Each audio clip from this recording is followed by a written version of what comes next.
Choffcast. Yup, it's the Choffcast. Yeah, we're Oh, back on the yeah. show. So excited. Welcome to the Choffcast today. Thanks, I'm super excited. Today's a to be here. special one, yeah. Hell yeah. It's Welcome, crazy. Kelly. It's kind of crazy. I know it is crazy because I feel like 6 weeks ago, if you would have told me that this was going to happen, I would have been like, what are you talking about? You live in Literally. another I state. know.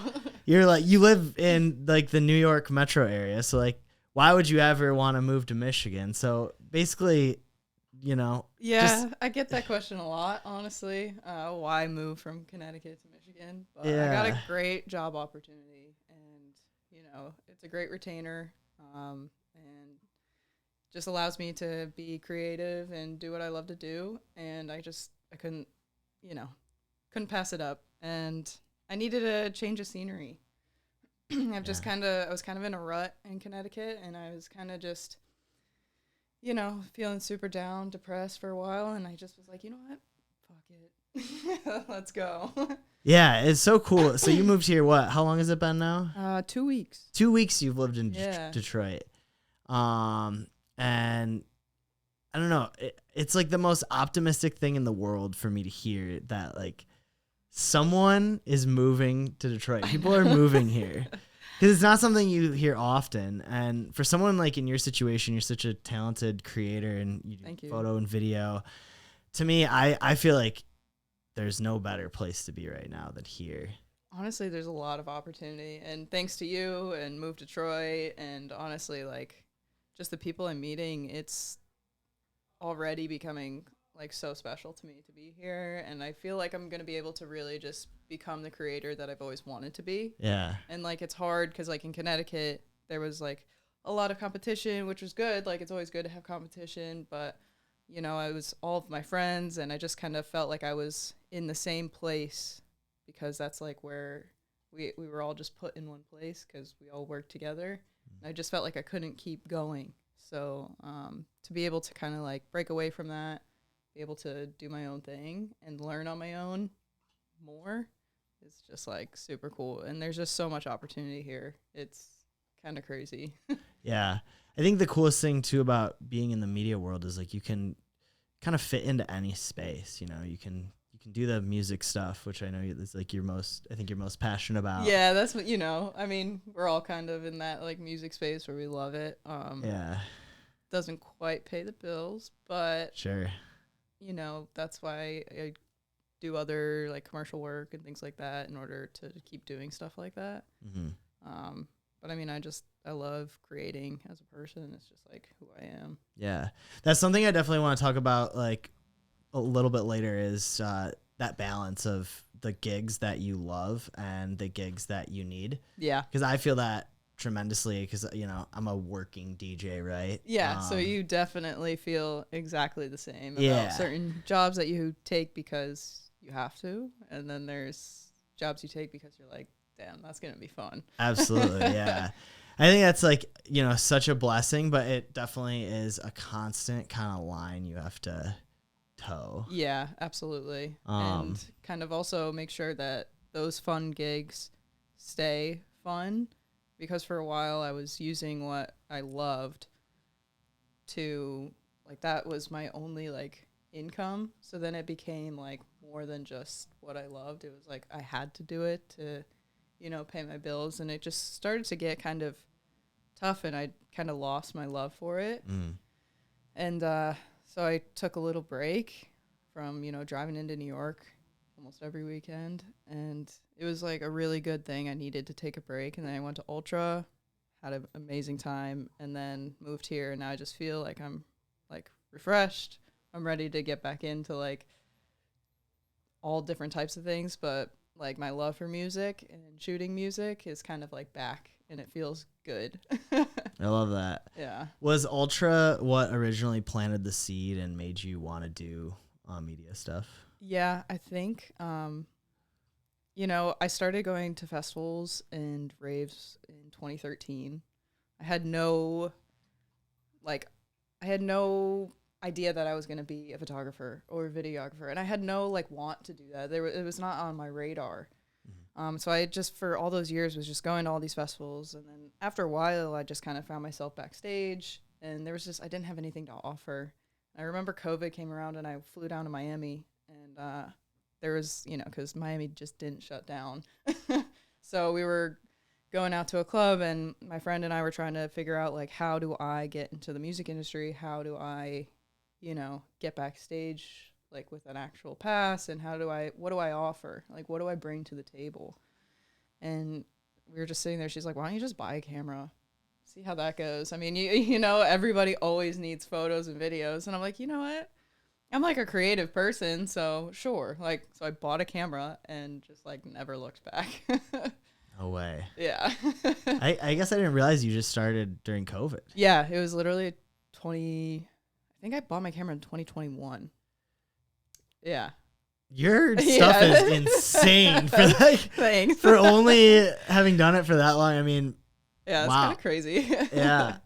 So you buy a camera, then what? Then I ended up getting a gig at so I was working at a liquor store at the time, and one of my reps, one of his friends was like a manager at a club at a casino near me, and he was like, oh, let me see if I can get you an interview. And I was like, that'd be great. And so I had this interview set, but I didn't have any pictures, you know, so I hit up like a local DJ in Boston, was like, hey, I'll shoot your show for free, but can I come like test it out? So my first gig was Royale in Boston, and I drove up to the club, took my photos, brought them down to that meeting, and basically said to him, listen, I know nothing, but this is what I can do with knowing nothing. So like, if you allow me to grow here, then like we can grow together, and like we can start at a super, super low rate. I think I was making like minimum wage or something like that. And, which was fine because I didn't know anything. And then like, as I progressed, he like bumped my price, obviously. But yeah, it was super special that he just kind of was like, yeah, let's run it. Like, I could see what you can do with not knowing anything. Yeah. And yeah, that's kind of where I got my start, and where I kind of got comfortable with my settings in like nightlife. That's like the perfect kind of storm though. And I definitely feel like as far as starting any sort of endeavor like that, like getting those moments where you just play for free and just do it, and like, you know, even if you have to do a lot of those, I think that can like really help, because like part of what allowed me to start getting some traction initially as a DJ was like every weekend I was somewhere doing something for free. Right. Yeah. It's like the name of the game in like the creative space. Music, photo, video, anything you do creatively, I feel like all of us have done something for free. And it's like the grind in the beginning that like gets your name out there. Yeah. Even like recognizing it as a grind in the beginning too. I think a lot of people will like do a couple things for free and then like think that they're worth more, which like they probably are. They might be right. Definitely are. But for the market to like recognize that, it's tough. It takes because time. There's also, it's saturated, right? Like there's so many DJs, there's so many photographers. Yeah. You know, how do you stick out, and why is someone going to hire you over someone else? Right. But you also don't want to like cheapen the whole market by like undercutting people or things like that. It's a weird balance you have to play. I guess you could say. But there are definitely some like opportunities that if they're, you know, either super low paying. Sorry, my dog is like. No, don't be sorry. Around. We got Coda on the show. Here. maybe he can make an appearance in a sec. Yeah. But yeah, I feel like I still take opportunities that they don't pay. Yeah. The way they should, but at the end of the day, it's gonna lead me somewhere. And you know, one of those gigs was the Vassy thing, right? Like I wasn't really getting paid much, but oddly, like I met you and Sarah, and like who knew that like however many months later we'd be here chilling in Detroit, like we'd be becoming friends and like chilling, and here we are. So it's kind of like one of those things, like I don't know. I believe everything happens for a reason. So I also believe everything happens for a reason. Here is Coda. Let's go. Let's go. Yeah, all right. Here he is. The man himself. Say what's up, Coda. He's All right. literally like my best friend. But yeah, everything happens for a reason, and like I believe in just like glitches in the universe too, or glitches in the Honestly? matrix. Like when I think about even just that event, like how we met at the Vassy show, Like the fact that that happened at like our friend's sports bar that they just bought, that they like random.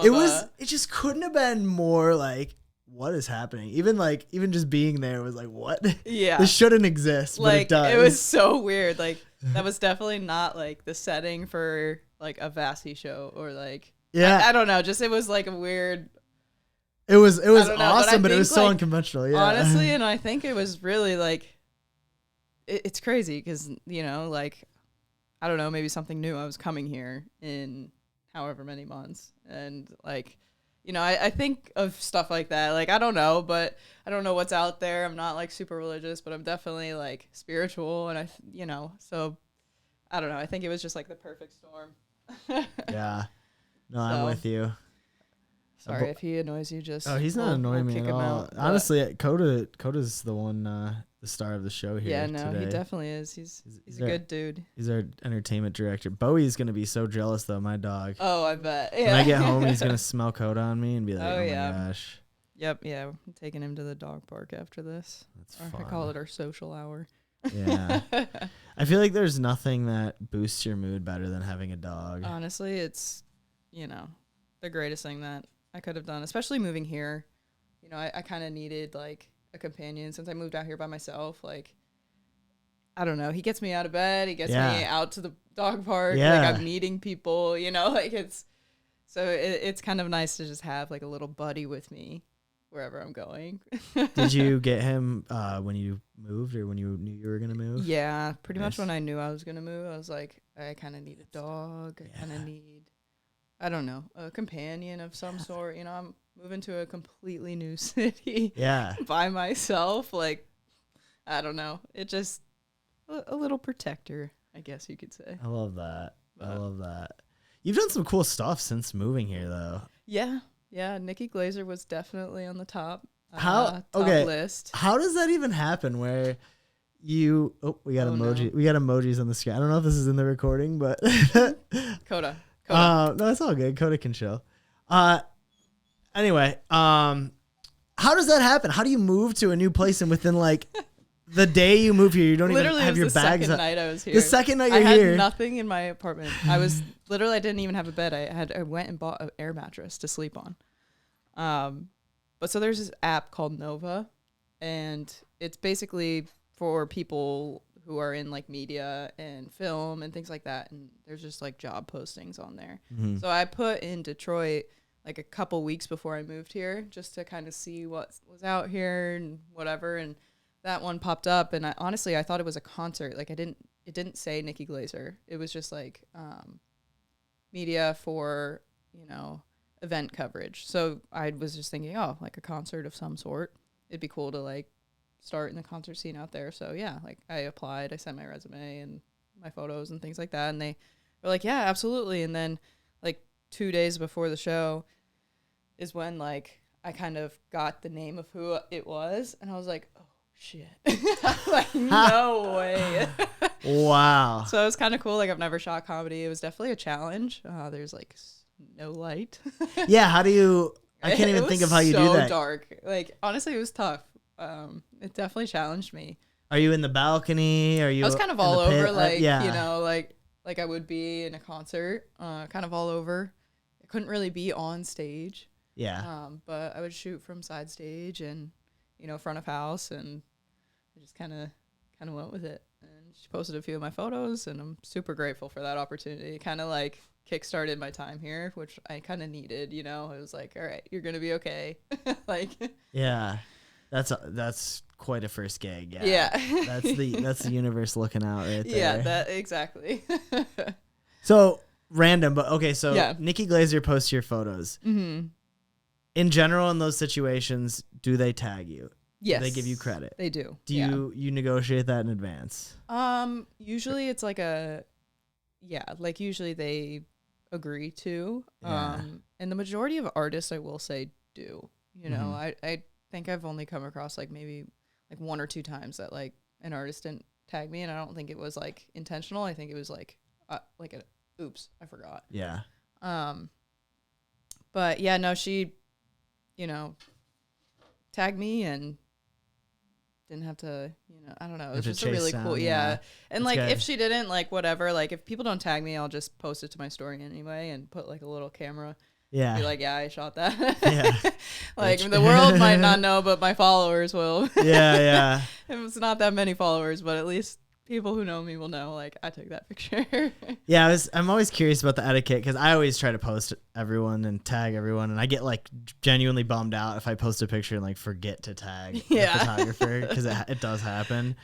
But I was just curious, like as far as like a professional level, if that, you know, yeah, how that it's worked definitely in your world. like the correct etiquette, Right. to tag a creator. Right. It doesn't always happen. It kind of gets made fun of a lot. Like there's this account called Main Stage Mentality. Oh yeah, one of the best. One of the best ever.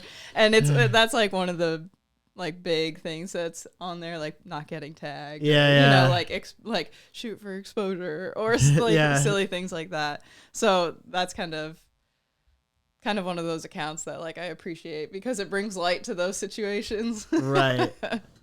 No, that's a thing, and it's funny. Even I get that a lot too with some of my gigs that are just like, you know, I'm just kind of like the DJ. I'm not. Oh, you know what? That's interesting. Yeah.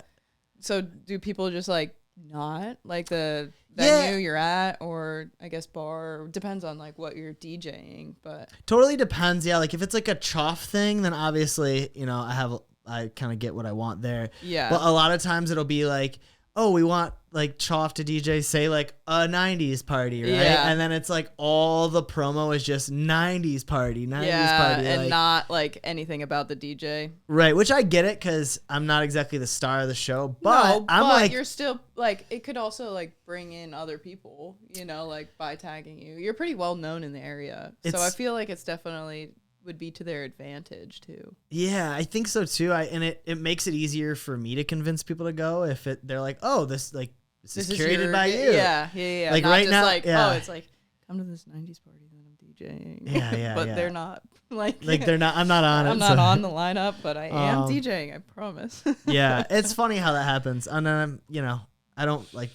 I'm very easygoing when it comes to that stuff. I don't throw a fit. I just let it be what it is. But I always, more exposure for your artist and kind of solopreneur friends is always greatly appreciated. Absolutely. And I think, just even talking about it is important. Yeah. Because then it just like brings more awareness to it, I think. Yeah. Speaking of like cool gigs though, what are some of the opportunities you've had that have just been like icing on the cake for Kelly, for your soul? For my soul, Ultra. Yeah. Ultra, I've been going since 2015 as a fan. So, like, before I even thought about a camera, before, I would, like, in 2013 or, like, in high school, I would, like, run around with my phone and show, like, my friends and whoever would watch the, like, after movie of Ultra and be like, I'm going to go there one day. That is, like, the coolest thing ever. Yeah. And I made it there in 2015, and that was, like, a highlight, right? Like, making it to Ultra Music Festival was crazy. And, I kind of just went every year after that.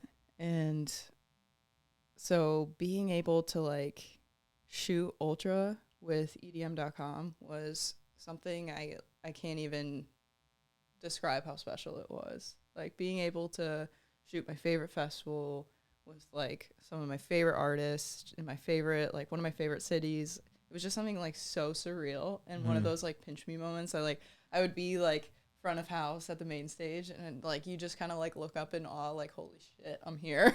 Yeah. Like, I would have been there in the crowd anyway, but, like, I'm there with my camera. I'm there getting to, like, do what I love at a festival that I love. Like, that was, like, and I got to shoot it again this year. So, like, my first time was in... What year are we in? 2025. So 2024 was my first year, and 2025 I got to shoot this year as well. And again, it was just kind of super special. I get to do it with a couple friends, and it's you know, Miami's one of the coolest places, especially during Miami Music Week. So Yeah. yeah. You got to shoot Skrillex? Yes, that was highlight of probably my life. I get to be backstage, watch him like kind of prep to go on stage. Yeah. I mean, he was just an icon, like growing up. Truly a god of a like, generation. Literally, like I feel like he's like our generation, right? Like I remember listening to all of his music on, you know, the bus ride to school. Yeah. In high school. On the iPod. Yeah, on your iPod. And like, Yep. it's just like going hard in your ears, but you're just like chilling, listening to Skrillex. And you were either like a Skrillex listener or you didn't get it. Yeah. And now I feel like everybody gets it. Everybody gets it now. As they should. It was a fun era though where people like didn't really get it. Yeah. I mean, that's kind of like dance music in general. Yeah. I feel like. I mean, a lot of times I don't get it now, especially some of the like newer stuff that's like totally off the time grid. Yeah. What do you think? Like what is like not your, what's like a popular niche right now that's like not your vibe? Well, I don't want to say it's not my vibe, but like not like your go-to. I will say like, and I respect their talent immensely because I at one point was a big fan of them, but like EPROM. Okay, yeah. So the only reason I don't want to say I'm not a fan. I appreciate the art, but like it's one thing to like you can understand, appreciate someone's art. Doesn't mean you have to love it and listen to it every day. I had to walk out of that show at the intersection because it was like the music and at the time he was doing like all black and white lights with his tour, so like no color whatsoever, white and black strobes for like whatever it was, an hour and a half set. I almost got nauseous. I had to leave. I feel like that's too much. But like it's like not enough, which makes it too much.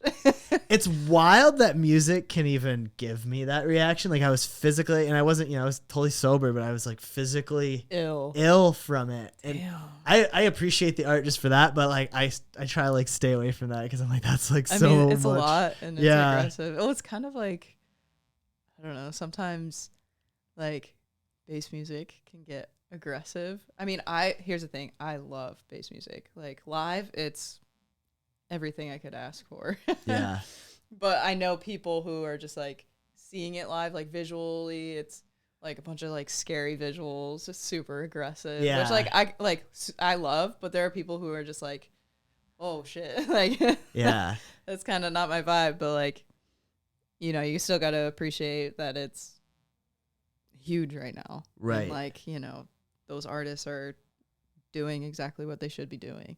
Absolutely. Yeah. My thought on it all is I compare it to like how I think of hot sauce or like spicy things. Yeah. It's like that's a good I way. love hot sauce. Like I put jalapenos in my food. I'll eat some pretty hot stuff. Like I've got a big tolerance for it. But I don't like hot sauce that's just hot to be hot because it's like, it's like it's like make you cry hot sauce. Like I don't need to like cry and like So like be on the toilet for the next 3 days. Like I just wanted to add a little spice and also taste good. So like similarly for like heavy music and stuff, like I love heavy music. I love when it's tasteful and it's great. Mm-hmm. When it's just like as heavy as possible for the sake of being heavy, I'm just like, okay, like a little flavor goes a long way, guys. Agreed. Put some pineapple in this. Like I love melodic bass. Like melodic bass gives like a good evenness to it. I think it kind of like brings it to a different level than just being heavy to be heavy. Yeah, I feel like the down tempo like freeform stuff that's insanely popular right now it's a great example of how you can kind of be super heavy without being like tear your face off heavy. I don't know. Absolutely. Yeah. If that's your vibe, No, whatever's your vibe. It's really just, that's why there's a million different genres of like music in general, but even under the umbrella of electronic dance music, there's hundreds. I would say thousands, maybe even millions. Yeah, Who like knows? there are so many genres. Yeah. It's cool that you can, you can pick your favorites or you can make your own. Yeah, and I love that festivals are kind of recognizing that too. There are certain festivals like that are specific to a certain genre of EDM. Yeah. Which I kind of appreciate. Yeah. You know, Excision really just like Oh my gosh. popped off with what he does. Have you been out there to Lost Lands? I haven't. I would love to. Yeah. I'm glad I wasn't there last year. I like almost went, but something came up and I'm kind of happy I didn't. There was no pyro. It was super like. Oh yeah, because it was super dry last year. Super dry. But then it rained while people were there like heavily. That's how it goes. Yeah. I feel like every Midwest festival you're gonna have 1 or 2 rain days. I mean, I feel like I mean, you know, Electric Forest just like every year destroyed this past every year. This year or last year was exceptional. exceptionally bad, but every year there's a monsoon at some point. That's crazy. Well, I mean, even Ultra, like it rained this year, and Yeah. the year before it was like, It was flooded, flood. right? Yeah. I yeah. walked 3 miles back to my hotel with water up to my knees the entire way. People were just abandoning their cars. I mean, yeah, there's nothing you can do. Yeah, it's crazy. That's wild. Yeah, I'll take a little bit of rain though. Keeps it interesting. It does. Yeah. Makes my photos look cool. I mean, it. Yeah, I bet. Yeah, Because that's a whole. it's like a whole different. Yeah, kind of just adds something. Are you worried about your gear when you're shooting? I mean, yeah. Yeah. Ultra Friday last year, I was shooting Slander, and I love Slander. I hadn't seen them at Ultra before, and it was in the pouring rain. It was just like the perfect Slander set, you know? Like, yeah. I don't know. I feel like you haven't seen Slander if you haven't seen them in the pouring rain. That's great. I feel like a lot of artists, definitely their set is amplified by being. Yeah, like I just feel like rain. that's, you know, the vibe. But my camera, like mid taking pictures, like just went black. Like the shutter was still going, but like I couldn't see anything. I was like, fuck.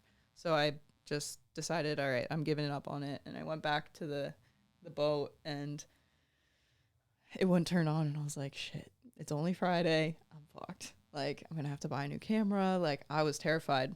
But I ended up putting my camera in rice. It worked. Yeah, overnight. I just, like, I kind of took it apart, stuck it in a bag of rice, and it turned on the next day. I don't ask questions. I'm just glad it fucking worked. I've always heard about that. Honestly, it was kind of like a last-ditch effort. Like, Yeah. I didn't know what else to do, you know? Right. Like, it's either going to work or I'm going to have to drop, like, $3,000 on a new camera. Yeah. Hope it works. And it it worked. And it worked, so That's thank God for amazing. that. Yeah. Do you do the protection on your devices? Yeah, I have insurance and things like that. Yeah. So. I had to use mine because I do it as well for at least like my new DJ gear. Yeah, you don't want to. Yeah, when I first get something, it's like, come Especially on. like people must be spilling drinks on your stuff, and you never know. You get a little here and there. I had a really bad one maybe like 2 months ago. Someone like belligerently chucked a drink at my face. It was pretty crazy. I've actually never had that happen before. Yeah, no, that's crazy. Um, Also, like, for why? Like, I know, like, someone was like, right when it happened, they were like, "Oh, you must have not played their song." I'm like, that I don't think justifies that. No. But anyway, so the drink hits my face, explodes, covers the controller, and I didn't even mess around with that. I took it straight to Guitar Center. And Oh yeah. got it shipped back, and they like took it apart, cleaned it. So Well, at least like it was covered. You don't have to worry about it. it was a blessing. But yeah, that's scary. I yeah. mean, it's scary. Especially when you in the moment. live off of that, right? Like that's your living. Right. So Yeah. you know, our gear is everything to us. I know. It makes you feel like you got to really cross your T's, dot your I's. Yeah, because if you don't, it'll really bite you in the ass. Yeah. Do you have any other creative interests outside of photography and videography? I mean, I love all creative spaces, I think.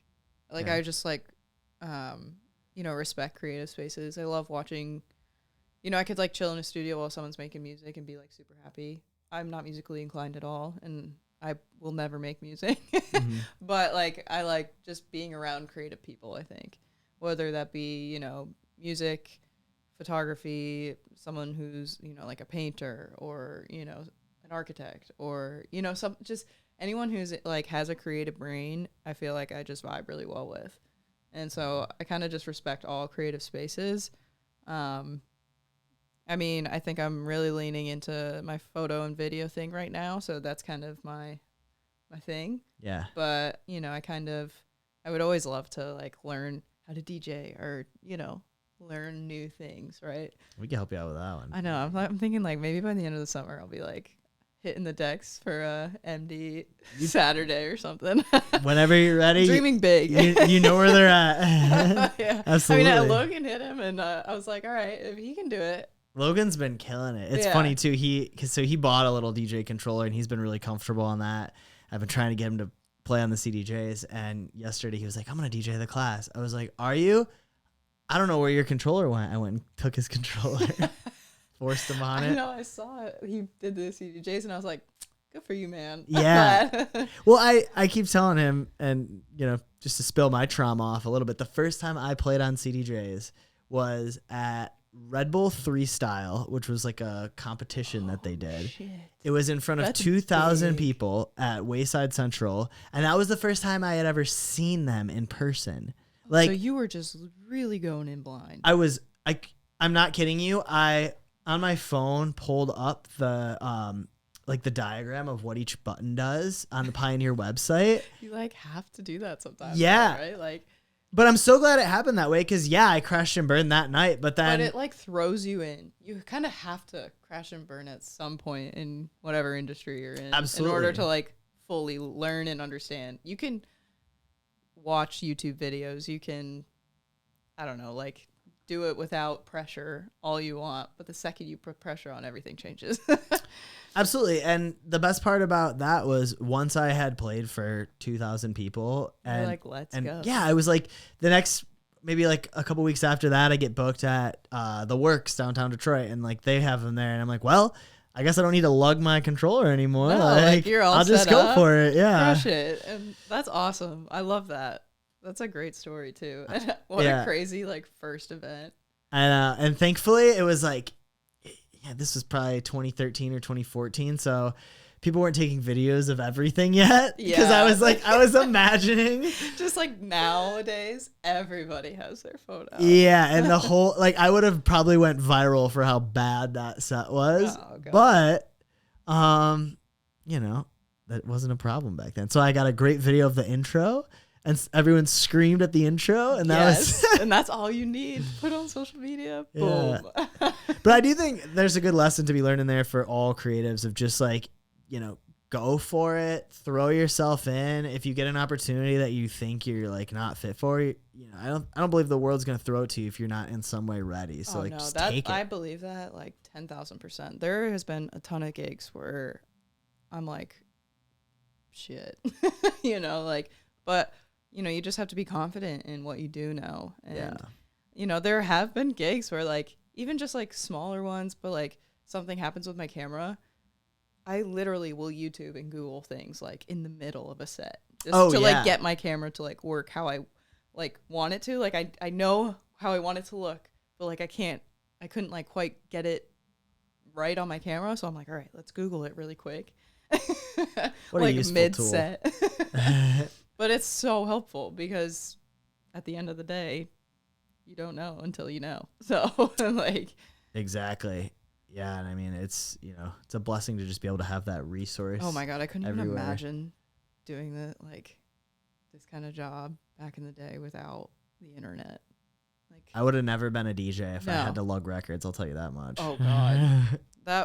That's doing a lot. Yeah. But like even without like YouTube, like that's how I learned everything. Yeah.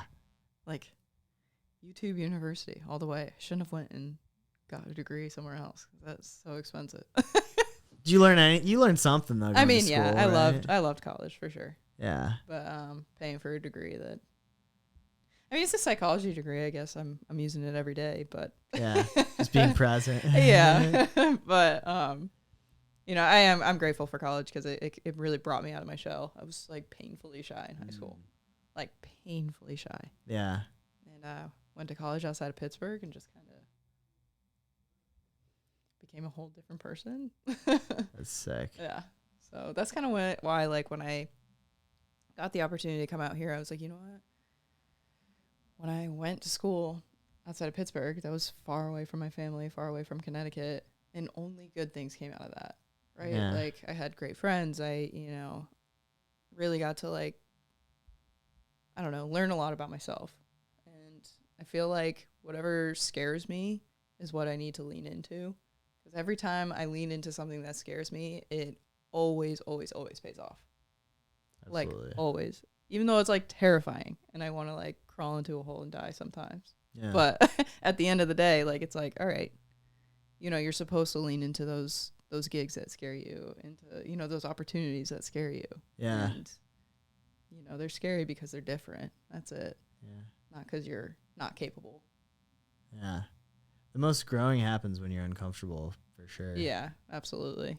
So this move was a big discomfort, but I'm already starting to feel comfortable. And I'm actually dreading having to go back to Connecticut tomorrow just for a day. Oh, yeah. I got to go get the rest of my stuff.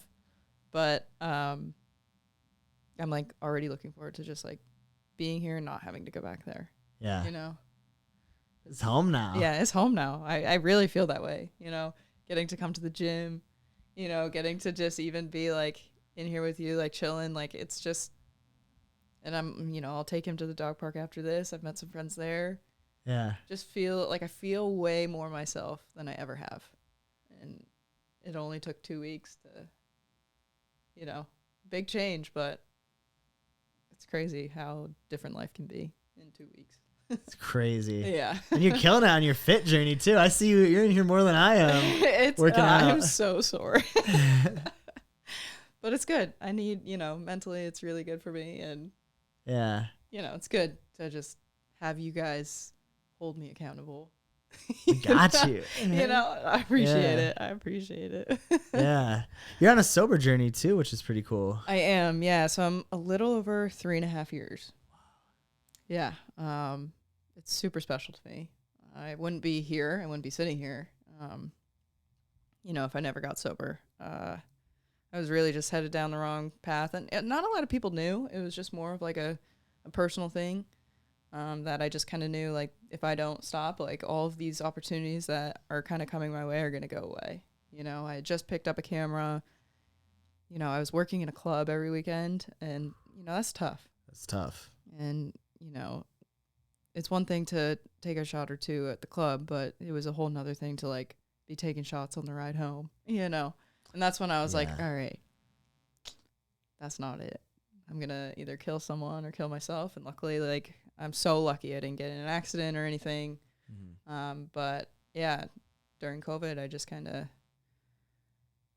I guess it was a little after COVID. Yeah, I got sober. It took me a while to like get it to stick. Like I'd been to some AA meetings. I'd been, had some friends help me, but sometimes I just couldn't get it to stick. And, but one day I remember the manager at my club kind of like was like, listen, we're not growing anymore with you.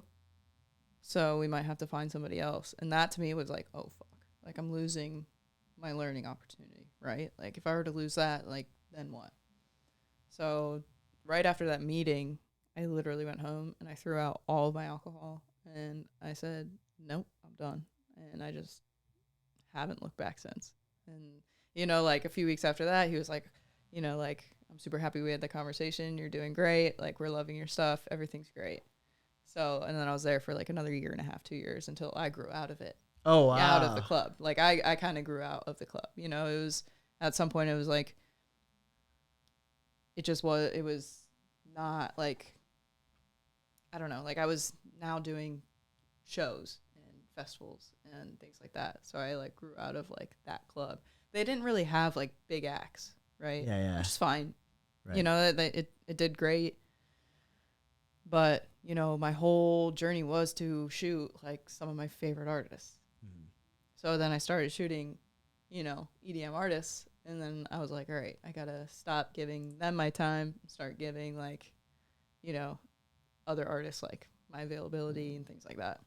I love that. Yeah. But yeah, so being sober really just kind of changed everything. Yeah. It's crazy how, I haven't drank for 2 years. Oh, that's and right. 6 months now. That's huge. Thanks. Yeah. That's like, congrats. Like it's tough. So like it's not, but it is.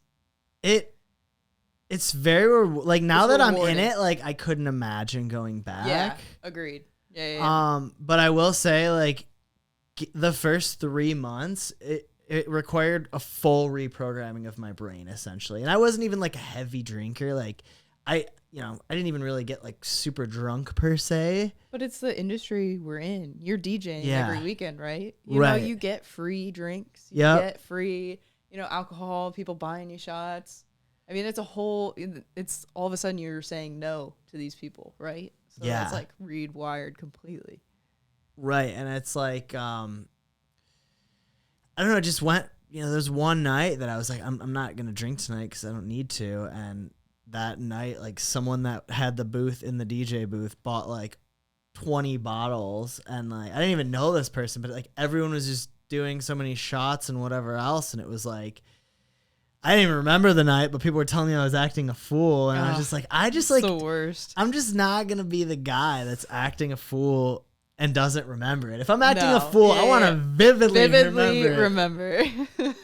So like I had already been kind of thinking about stopping, but that was definitely, thankfully it didn't take a tragic thing. It just took kind of like not wanting to look stupid anymore. Yeah. And just oversharing. I felt like, people would come to see me DJ and I would tell them my whole life story. And I'm like, these people don't need to know all this stuff about me. They don't need to know my thoughts and plans and hopes and dreams and, right. Yeah. and my traumas. Like I can keep that inside and keep it short and keep it light. Yeah, no, that was definitely one of my issues too. I was such a oversharer. Yeah. Like I was always like,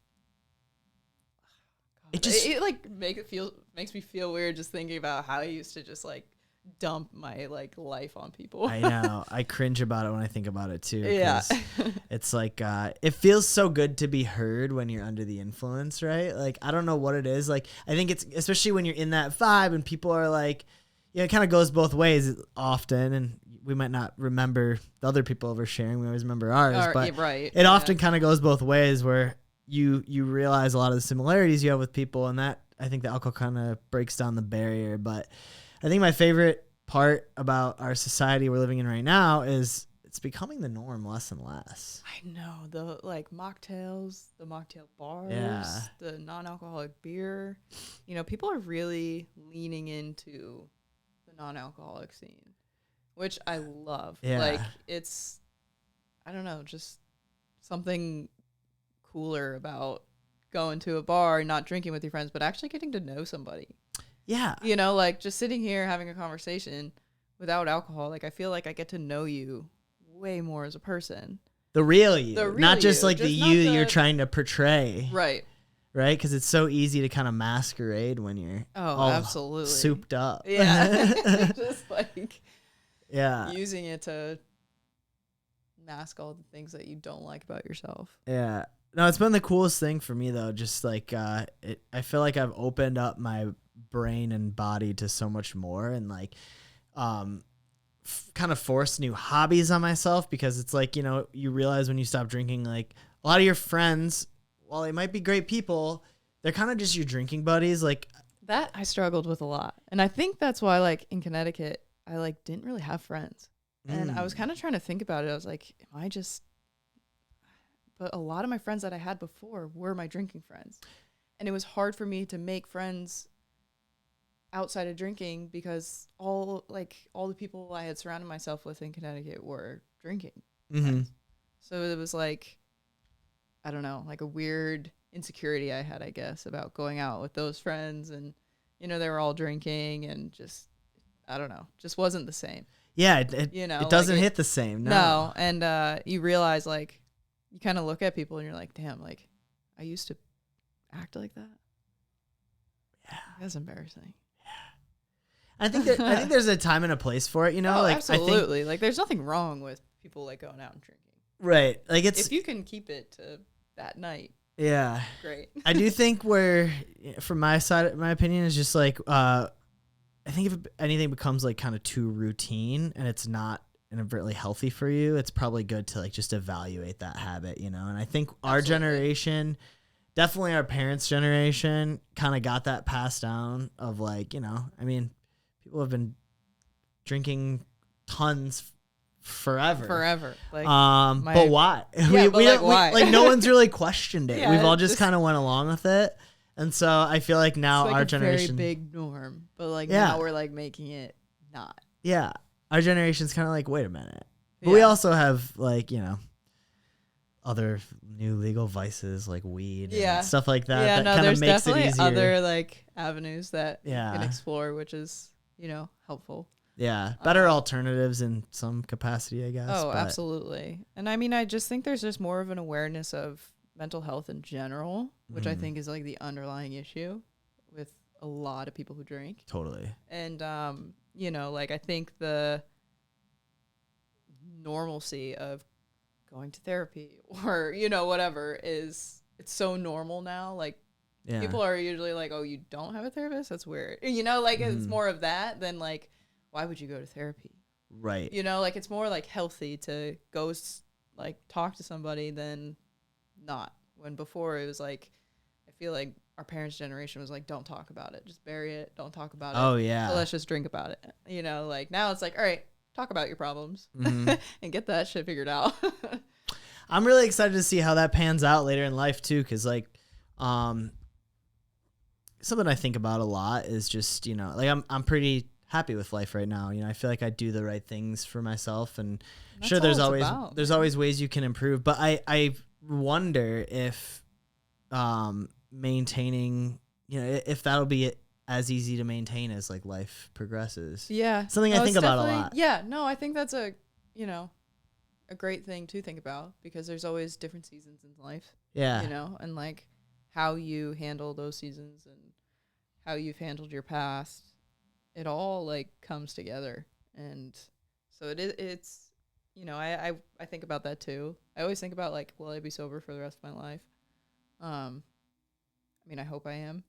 Like I don't want to not be. So I just kind of, but like also the thought of being sober for the rest of my life is kind of hard to wrap my head around.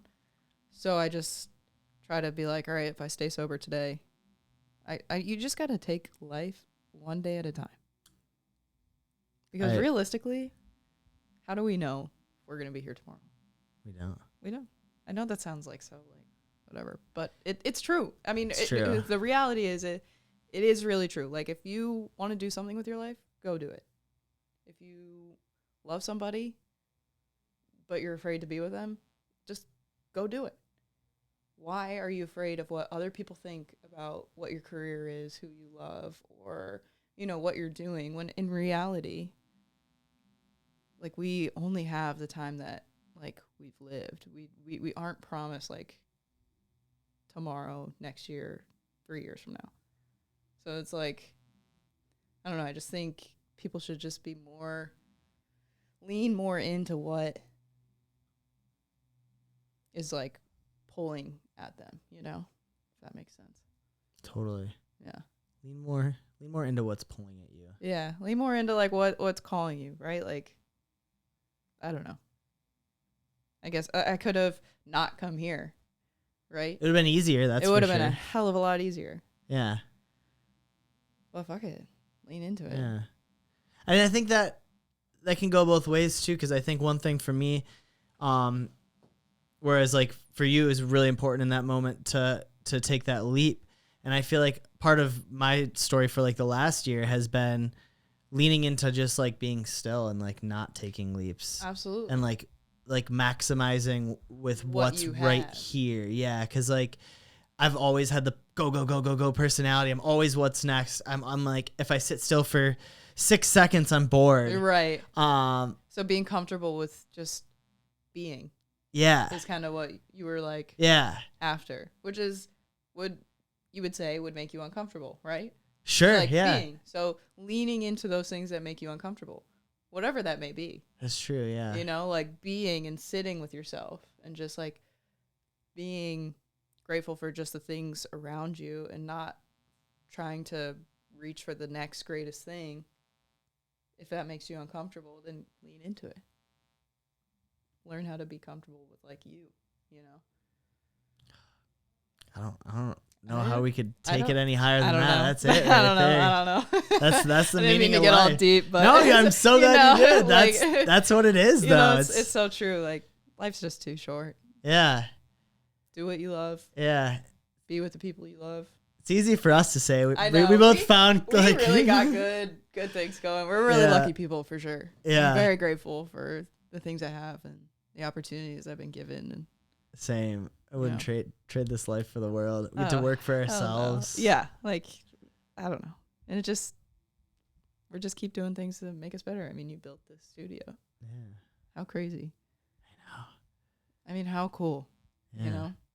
You're in Detroit now. I'm in Detroit. How cool. How cool. Like, we're both working out.